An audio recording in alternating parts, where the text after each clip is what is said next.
जी, तो ऑयल में मैंने आपको उसने बरबस खबर दी थी कि 50 मिलियन बैरल ऑयल जो है क्रूड ऑयल उसको रिलीज करेगा यूएस, उसने अनाउंस किया है और वो मार्केट में सप्लाई बढ़ा देंगे क्योंकि सऊदी अरब ने प्रीवियसली जो है सप्लाई कट करके प्राइसेस हाई की हुई थी। इस पे इजहार भी किया था नाराजगी का सऊदी अरब ने, चाइना ने, इंडिया ने, लेकिन सऊदी अरब ने किसी की बात नहीं सुनी। तो फाइनली दे टुक एक्शन और उन्होंने सप्लाई खुद मार्केट में देने का फैसला कर लिया। जब वो आया था तब मैंने आपको बताया था यहाँ पे, अभी हम यहाँ पर खड़े हैं लेकिन मार्केट रिएक्ट करेगी इस न्यूज़ को और जो ऑयल की प्राइसेस हैं वो नीचे जाएंगी।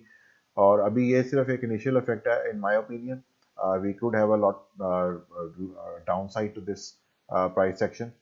200 सिंपल और 200 एक्सपोनेंशियल दोनों जो हैं वो इस वक्त 71.08 के पास हैं और साइकोलॉजिकल लेवल भी बनता है very close to $70।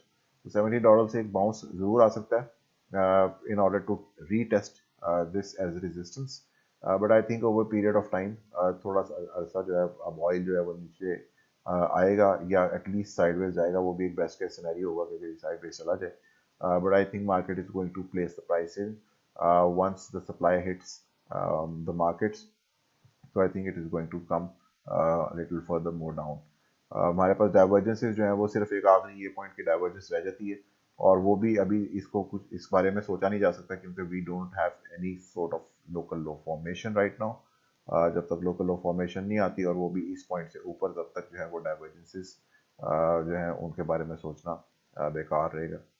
So this is it for the oil. Thank you.